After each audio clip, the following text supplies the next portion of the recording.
দেখুন, শনিবারের পর রবিবারও সিআইডি ভবানী ভবনে অভিষেক বন্দ্যোপাধ্যায়ের আত্মসহায়ক সুমিত রায়কে ম্যারাথন জিজ্ঞাসাবাদ করলো। গতকাল 10 ঘন্টার পরে আজ অন্তত 8 ঘন্টা জিজ্ঞাসাবাদ করা হয়েছে সুমিত রায়কে। আপনারা জানেন, জমি কেলেঙ্কারি, চাকরি দুর্নীতি সহ একাধিক অভিযোগ রয়েছে এই সুমিত রায়ের বিরুদ্ধে।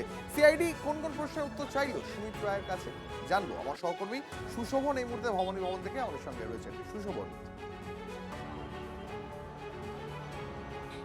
দেখো, শনিবার 11 ঘন্টা তাকে জিজ্ঞাসাবাদ করা হয় সুমিত রায়কে। রবিবার 8 ঘন্টা ধরে জিজ্ঞাসাবাদ করা হয় মূলত শালবনী থানার যে জমি কেলেঙ্কারি সেই মামলায়। যদিও সুমিত রায় 8 ঘন্টা পরে তিনি বেরিয়ে এসে বলেন যে তিনি যে অভিযোগগুলো উঠছে সেই অভিযোগ পুরোপুরি মিথ্যা। আর যেহেতু তিনি একটি বিচার প্রক্রিয়ার মধ্যেই রয়েছেন, তুমি জানো যে একেবারে বিষয়টা বিবেচনাধীন আদালতের কাছে, অর্থাৎ সেই বিষয়ে তিনি কোনো রকম কোনো মন্তব্য করবেন না। আচ্ছা, পাশাপাশি তোমায় জানিয়ে রাখি, আগামীকাল সুমিত রায় অভিষেক বন্দ্যোপাধ্যায়ের আত্মসহায়ক, তাকেও কিন্তু আবার ডাকা হয়েছে। মূলত ডেবরায় যে চাকরি দুর্নীতি হয়েছিল সেই চাকরি দুর্নীতি মামলায় কিন্তু সুমিত রায়কে আগামীকাল দুপুর 11টার সময় ভবানী ভবনে ডাকা হয়েছে। খুব স্বাভাবিকভাবেই যে অভিযোগ উঠছিল সেই অভিযোগকে সামনে রেখেই পুলিশ তদন্ত করতে চায়, সেই জন্যই কিন্তু ডেবরা থানায় অভিযোগ দেওয়া হয় এবং আগামীকাল সুমিত রায়কে ডাকা হয়। যদিও যে অভিযোগগুলো উঠছে, তুমি যদি বলো যে জমি দুর্নীতি বা চাকরি দুর্নীতি বা সেবাশ্রয়, সব বিষয়ে কিন্তু সুমিত রায়ের স্পষ্ট বক্তব্য যে তিনি কোনোভাবেই যে দুর্নীতির বা যে অভিযোগগুলো উঠছে সেগুলো তিনি জানেন না, সেগুলো মিথ্যা। অন্যদিকে তোমায় জানিয়ে রাখি, সেবাশ্রয় নিয়েও কিন্তু তিনি কিছু জানেন না বলেছেন। অর্থাৎ এই জায়গায় দাঁড়িয়ে আজকের যে জিজ্ঞাসাবাদ এবং আগামীকালের যে জিজ্ঞাসাবাদ যেটা এবং গতকাল যে জিজ্ঞাসাবাদ হয়েছে, এই দুটো জিজ্ঞাসাবাদের পর তদন্তকারীরা মনে করবেন যে শালবনী থানার কেসে আর সুমিত রায়কে জিজ্ঞাসাবাদ করার প্রয়োজন আছে কিনা। এখনও পর্যন্ত কিন্তু তাদের যে প্রশ্ন, যে উত্তরগুলো দিয়েছেন সেগুলো কিন্তু তদন্তকারী অফিসাররা বারবার খতিয়ে দেখছেন। আর অপরদিকে আগামীকাল আবার সুমিত রায়কে ভবানী ভবনে যেতে হবে দুপুর 11টায়। তার কারণ, যে গুরুতর অভিযোগ উঠছে চাকরি দুর্নীতির, তার জন্য ভবানী ভবনের ইতিমধ্যে অফিসাররা তারা কিন্তু আগামীকাল 11টার সময় সুমিত রায়ের সঙ্গে দেখা করবেন এবং সেখানে জিজ্ঞাসাবাদ করবেন। যদিও সুমিত রায় প্রত্যেকটি বক্তব্যই তিনি বলেছেন এই যে দুর্নীতি। সঙ্গে থাকো। টাকা এসছে আপনার অ্যাকাউন্টে? আমার এটা নিয়ে কিছু বলার কিছু নেই। আপনার অ্যাকাউন্টে এই টাকাটা কি? আমার কোনো বক্তব্য নেই।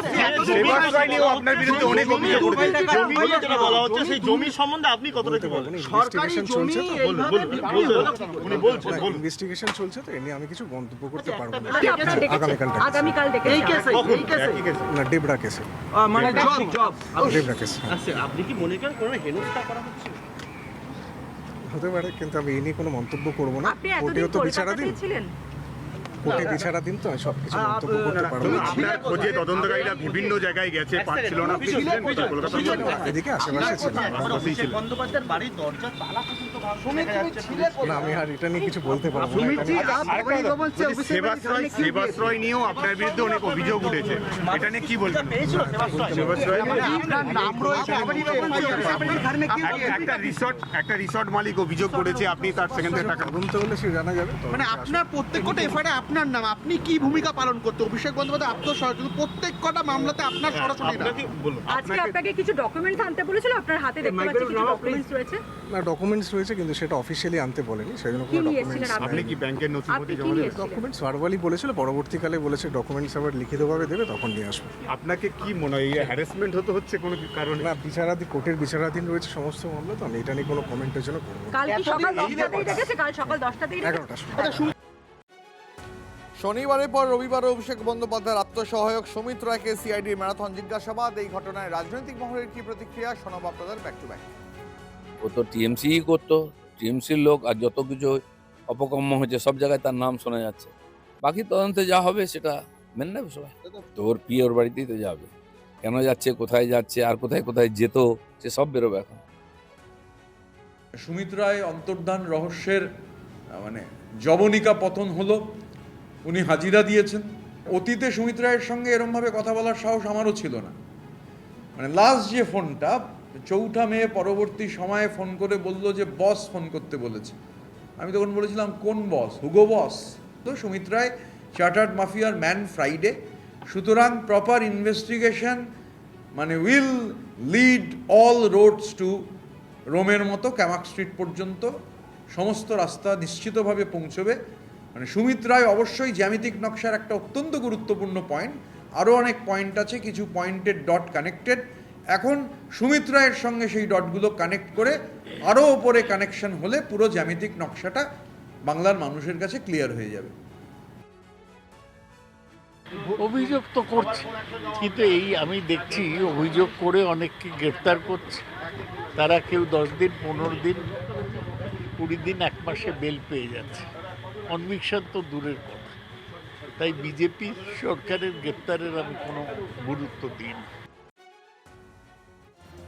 কাল আবার ডেকে পাঠানো হয়েছে সুমিত রায়কে। অভিযোগের গুচ্ছ অভিযোগ রয়েছে সুমিত রায়ের বিরুদ্ধে। ভবানী ভবনে আবার তাকে ডেকে পাঠানো হয়েছে ডেবরার মামলায় জিজ্ঞাসাবাদের জন্য। কাল সকাল 11টায় সুমিতকে ডেকেছে সিআইডি। কোর্টে বিচারাধীন মামলা, এটা নিয়ে কিছু কমেন্ট করছে না। অভিষেক বন্দ্যোপাধ্যায় সংক্রান্ত কোনো বিষয় জিজ্ঞেস করা হয়েছে আজকে আপনাকে? না, আমি কোনো কমেন্ট করছি না, আমার গাড়িটা আসছে না বলে কোর্টে তো বিচারাধীন রয়েছে সবকটা মামলাতে, সবকটা কেসে তো কোর্টের বিচারাধীন রয়েছে। অ্যাকর্ডিংলি আমি ইনভেস্টিগেশনে এখানে কোঅপারেট করছি, তারপর দেখা যাবে। একটা প্রশ্ন আপনাকে, সেটা হচ্ছে আপনি ছিলেন কোথায়? কারণ আপনার খোঁজে আমরা দেখেছি যে অভিষেক তিন রাজ্য পর্যন্ত পুলিশকে জানানো ঠিক আছে, আবার কালকে তো ডেকেছি, কালকে আসবো আবার। আপনি কলকাতাতে ছিলেন? হ্যাঁ, আমি এদিকে আশেপাশে ছিলাম। আশেপাশেই ছিলেন। আমরা হ্যাঁ, দেখতে পাচ্ছি যে দেখুন, অন্তরাল থেকে বেরিয়ে সুমিত রায় প্রথম যেদিন ভবানী ভবনে যান, মানে গতকাল শনিবার, সেদিন যে গাড়িতে চেপে সুমিত রায় ভবানী ভবনে পৌঁছন, সেই গাড়ির রেজিস্ট্রেশন যুব তৃণমূল কংগ্রেসের নামে, ঠিকানা 30B হরিশ চ্যাটার্জি স্ট্রিট। এখন প্রশ্ন হচ্ছে, যদি গাড়িটি তৃণমূলেরই গাড়ি হয়, তাহলে কি সুমিত রায়কে দলের তরফেই হাজিরা নির্দেশ দেওয়া হয়েছিল? তাহলে কি তৃণমূল কংগ্রেস জানতো যে সুমিত রায় এতদিন ধরে কোথায়? আজ সুমিত রায় কোন গাড়িতে করে ভবানী ভবনে গিয়েছিলেন বা কি জানিয়েছেন এই বিষয়ে? আরও একবার সরাসরি চলে যাবো, আমার সহকর্মী সুশোভন রয়েছেন ভবানী ভবন থেকে। সুশোভন, যে গাড়িতে করে গতকাল আমরা সুমিত রায়কে যেতে দেখলাম, সেটি যুব তৃণমূলের গাড়ি। আজ সুমিত রায় কোন গাড়ি চেপে গেলেন ভবানী ভবনে, এবং এই গাড়ি বিতর্কের কোনো ব্যাখ্যা কি তিনি দিলেন? দেখো, আজকে সেই একই গাড়ি ছিল। গাড়ি বিতর্কে সুমিত রায়ের স্পষ্ট বক্তব্য যে তাকে অফিস থেকে দেওয়া হয়েছিল সেই গাড়ি। এবং যখন তিনি কোথায় ছিলেন, খুব স্বাভাবিকভাবেই জানো সুমিত রায় কোথায়, এটা একটা বড় প্রশ্ন। কোনো সময় শালবনী থানার পুলিশ অভিষেক বন্দ্যোপাধ্যায়ের বাড়ি, কোনো সময় তার যে নিউ আলিপুরের বাড়িতে চলে গেছিল পুলিশ, কিন্তু সুমিত রায় দেখা মিলছিল না। সুমিত রায় তিনি বলেছেন যে তিনি কিছু বলবেন না, কিন্তু তিনি পরবর্তীকালে এটাও বলেছেন যে তিনি কলকাতাতেও ছিলেন। অর্থাৎ সুমিত রায় এতদিন কোথায় ছিলেন সেটা গুরুত্বপূর্ণ। এবং এই জায়গা দিয়ে কিন্তু যে গাড়ির কথা তুমি বলে, সেটা কিন্তু স্পষ্ট বক্তব্য যে তাকে অফিস থেকে দেওয়া হয়েছিল, যদিও তিনি এর বিস্তারিত ব্যাখ্যা করেননি। বেশ, ধন্যবাদ সুশোভন।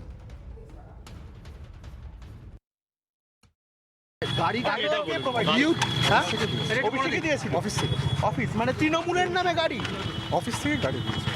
কালকে দেওয়া আমি যে অফিসে করি। কালকে দেওয়া হয়েছিল সুমিত, কালকে দেওয়া হয়েছিল গাড়িটা।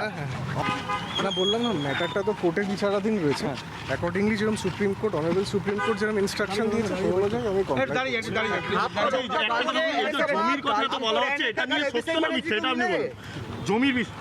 না, এটা মিথ্যে, এটা সত্য না। মিথ্যে আমি যা অ্যালিগেশন আমার এগেইনস্টে করেছি, তাহলে সত্যিটা মানে জমি দুর্নীতি কেন টার্গেট? আবার পরবর্তীকালে ডাকা হলে আবার যাব। এখন এই প্রসঙ্গে বেলেঘাটার তৃণমূল বিধায়ক কুণাল ঘোষ কি বলছেন, শোনাই আপনাদের। এটা নিশ্চয়ই আমরা খোঁজ নেব। দেখুন, আর অভিযোগ থাকা, এবার কেউ যদি আমার কাছে আচমকা আমার কোনো পরিচিত আসেন যে আমি ওই জায়গাটা যাব, তা আমি যদি আমার গাড়িটা ব্যবহার করতে দিই, তার মধ্যেই একটা বিরাট লিঙ্ক আছে কোনো অভিযোগ দোষ বলে প্রমাণিত হওয়ার আগে, সেটা ভাবার কোনো কারণ নেই। না, তৃণমূল কংগ্রেসের কোনো নেতার বাড়িতে তার কোনো পরিচিত বা তার কোনো সচিব ঢোকা, সেটা তো কোনো অপরাধ হতে পারে না। তার বিরুদ্ধে যদি কোনো অভিযোগ থাকে, সেই অভিযোগটা তো আগে প্রমাণ করতে হবে। তো কেউ যদি, আচ্ছা এটা কোনো কাজের কথা হলো, কাউকে একটা অভিযুক্ত করে দেওয়া হলো, ফলে সে তার কোনো চেনা তার সঙ্গে কোনো কথা বলবে না, বা তার দরকারে সে পাশে থাকবে না, এটা কোনো কাজের কথা হলো নাকি? সুমিত রায় আজও অভিষেক বন্দ্যোপাধ্যায়ের কাছেই গেলেন। এই মুহূর্তে গতকাল তার গন্তব্য ছিল জেরার পরে অভিষেক বন্দ্যোপাধ্যায়ের বাড়ি। আজও ঠিক সেখানেই তিনি গেলেন সুমিত রায়। তাকে আজকে জেরা করা হয়েছে প্রায় 8 ঘন্টা, জিজ্ঞাসাবাদ করা হয়েছে ভবানী ভবনে। আবার আগামীকাল ডাকা হয়েছে তাকে। আবার অভিষেক বন্দ্যোপাধ্যায়ের বাড়িতেই তিনি গেলেন জেরার পরে।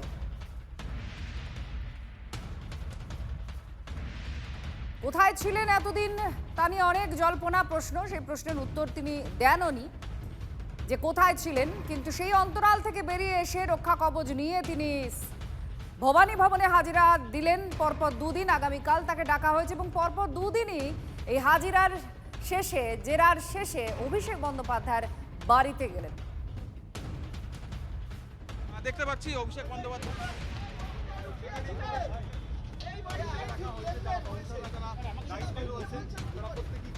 এবং সেখানে তিনি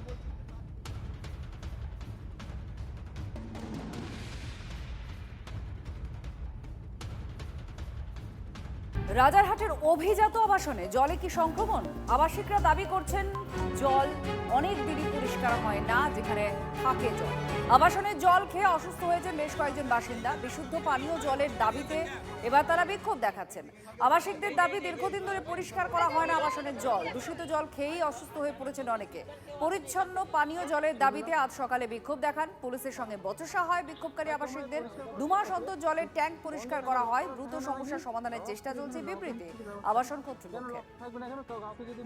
আচ্ছা ব্যাংক ভাসছে, তার আমাদের প্রুফ আছে। আমার ছেলে শরীর খারাপ, আমার মেয়ের 1 বছর ধরে আই ইনফেকশনে ভুগছে এবং আমার মেয়ে আই ইনফেকশনে 1 বছর ধরে ভুগছে, কোনো মেডিসিনে কাজ করছে না। ডক্টর একটাই বলছে জলের থেকে প্রবলেম হচ্ছে, কোন জল দিয়ে ইউজ করাবো। সব জানানো হয়েছে। আমার তো মনে হয় ট্যাঙ্কটা দেখানো উচিত কোন অবস্থায় আছে। আপনি চলুন। প্রচুর পরিমাণে ক্লোরিন দিচ্ছে, যেটাতে আমাদের আরো স্কিন প্রবলেম হচ্ছে। গন্ধটাকে কমানোর জন্য ক্লোরিন ঢেলেছে, এবার তাতে আমাদের আরো স্কিন প্রবলেম হচ্ছে, আই ইরিটেশন হচ্ছে। এই জলটা আমরা খাচ্ছি, এই জল। আচ্ছা, জলের এটা দীর্ঘদিন ধরে চলছে, এটা আজকে পুলিশকে জানিয়েছেন? হ্যাঁ, পুলিশ couple of years এই জিনিসটা চলছে। পুলিশ এসেছে, কিন্তু কতটা কি সলভ হবে আমরা জানি না। Sewage water was contaminated into pipeline of drinkable water, right? Same thing এখানে হতে চলেছে কিনা সেটা তার জানার আগে আমাদের ইনভেস্টিগেশন দরকার। সেই রকম, কারণ আমরা 3 দিন ধরে এই জিনিসটা ভুক্তভোগী।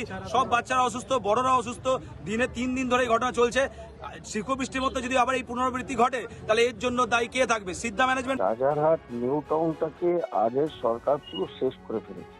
শহরের ভিতরে এক নতুন শহর, কিন্তু যত বিল্ডিং গুলো হয়েছে তাদের একটাও নিকাশি ব্যবস্থা সঠিক নেই। পানীয় জল যেটা সুরক্ষিত রাখা উচিত সেটা পর্যন্ত রাখেনি ওনারা। ড্রেনটা না থাকা সত্ত্বেও আজকে প্রাকৃতিক দুর্যোগের মধ্যে বৃষ্টির জল জমলে কোন জায়গায় যাবে সেটাও ভাবেননি।